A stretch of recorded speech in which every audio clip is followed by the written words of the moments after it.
Hello students, आज के lecture में हम डिस्कस करेंगे टोटल इंटरनल रिफ्लेक्शन का टॉपिक। इसमें क्या है, आप सपोज करो कि कोई लाइट है, वो डेंसर मीडियम है कोई जिसका रिफ्रैक्टिव इंडेक्स म्यू है। ये कोई डेंसर मीडियम है, इसका रिफ्रैक्टिव इंडेक्स मैंने सपोज कर लिया म्यू। और यहाँ पे कोई रेयर मीडियम है, एयर ही सपोज कर लो, जिसका रिफ्रैक्टिव इंडेक्स है 1। μ1 कह लो, इसको μ2 कह लो, इसका रिफ्रैक्टिव इंडेक्स म्यू है। यहां से कोई लाइट जा रही है, यहां से इस पॉइंट से कोई लाइट जा रही है, तो क्या होएगा,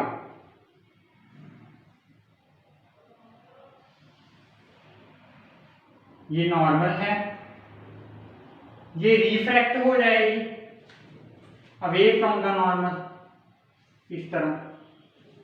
this is angle of incidence, this is angle of reflection.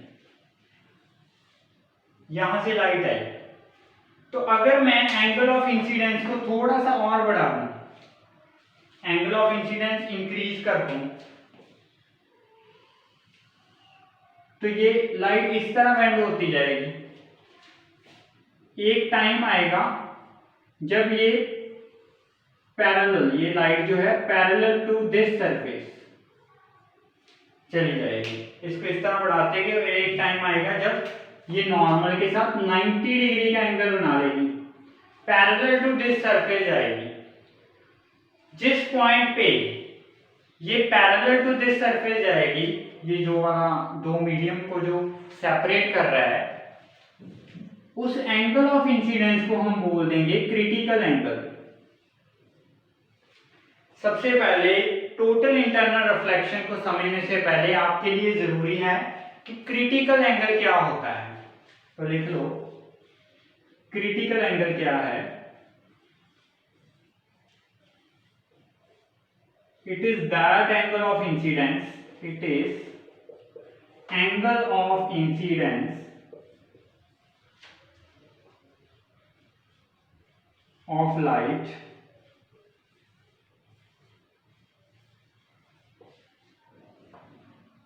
at which light rays travel from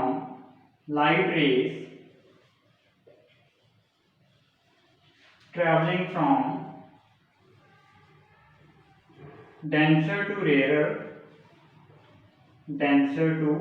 rarer medium becomes parallel to surface after refraction। Okay, तो इस एंगल को हम बोलेंगे क्रिटिकल एंगल। तो अगर मान लो ये मैंने बता दिया कि ये क्रिटिकल एंगल हो गया, अगर मान लो मैंने इसको इससे भी इंक्रीज कर लिया, अब ये मत बोलना कि ये भी इतना ही ये भी इतना ही है, अगर वैसे बढ़ाने लग गए तो पूरे ही नहीं आएगा बोर्ड पे। तो ये मान लो आई से बड़ा है कोई, अगर मान लो मैंने क्रिटिकल एंगल से भी अपना एंगल ऑफ इंसिडेंस बढ़ा दिया, इससे भी बढ़ा दिया, अब पैरेलल तो ये हो ही गई, तो अब ये नीचे आ जाएगी इस तरह। तो जिस मीडियम से ये जा रही थी, उसी मीडियम में ये वापस आ गई। जब लाइट रेज इंसिडेंट होएंगी greater than critical angle, if angle of incidence is greater than critical angle, तब क्या होगा, लाइट जिस मीडियम से आ रही है उसी मीडियम में वो रिफ्रैक्ट हो जाएगी। तो इसी रिफ्लेक्ट हो जाएगी, इसी को हम बोलेंगे टोटल इंटरनल रिफ्लेक्शन। क्योंकि रिफ्लेक्शन भी वही थी, रिफ्लेक्शन क्या था, जिस मीडियम से लाइट आ रही है उसी मीडियम में लाइट वापस आ रही है, बट उसका पाथ चेंज हो गया। तो यहाँ पे भी वही है, जब डेंसर टू रेयर जा रही है, हमने क्रिटिकल एंगल पे तो वो 90 डिग्री एंगल बना रही है नॉर्मल के साथ, मींस पैरेलल टू सरफेस आ रही है। जब क्रिटिकल से ज्यादा कर दिया एंगल, तो वो जिस मीडियम से जा रही थी उसी मीडियम में वो वापस आ गई। तो इसी को हम बोलेंगे टोटल इंटरनल रिफ्लेक्शन। इसकी डेफिनेशन लिख लेते हैं। When light rays travelling from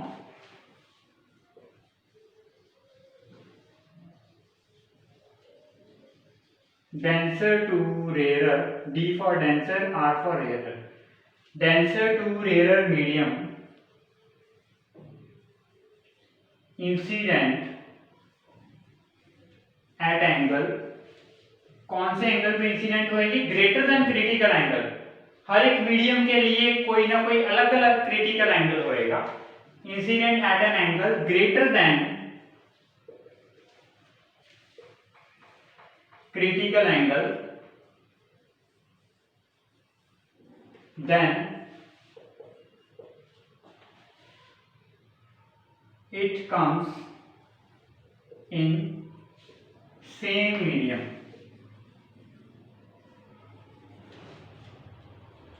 तो उसी को हम बोलेंगे total internal reflection. This phenomena is called total internal reflection। ये जो है, ये टॉपिक आज का बिल्कुल थ्योरी का टॉपिक है।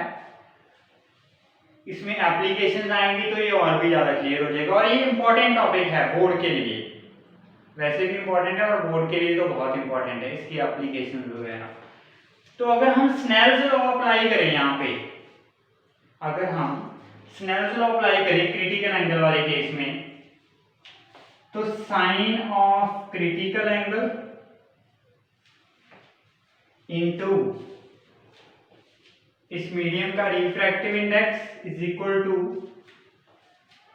साइन ऑफ 90, क्योंकि क्रिटिकल के केस में वो कितना था 90, इज इक्वल टू इनटू इसका रिफ्रैक्टिव इंडेक्स कितना है 1। तो ये बन गया, इसको हम एयर सपोज कर रहे हैं।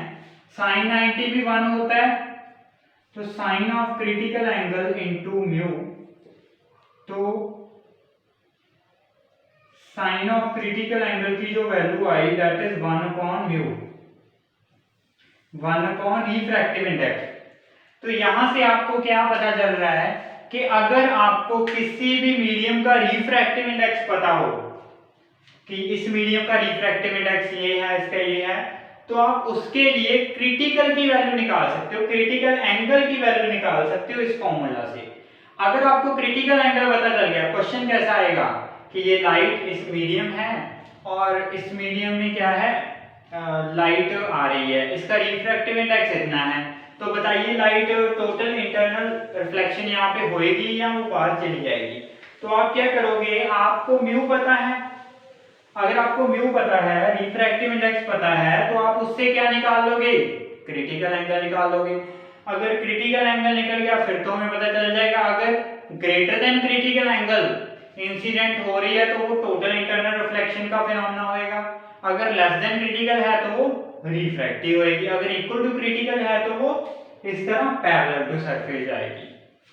ओके, इसमें एक और थ्योरी का पॉइंट है, इसको मैं साफ कर देता हूं। इसमें क्या है कि कंडीशंस, कई बार 1 मार्क्स में क्वेश्चन पूछ लिया जाता है, state condition for total internal reflection, कि बताइए कब होएगी, नेसेसरी कंडीशंस क्या हैं, necessary conditions for TIR, total internal reflection को मैं क्या लिख सकता हूं, TIR। फर्स्ट कंडीशन तो ये है कि light always travel from denser to rare medium, denser to rare medium. अभी रेयर मीडियम जरूरी नहीं है कि एयर ही होएगा, कोई भी हो सकता है।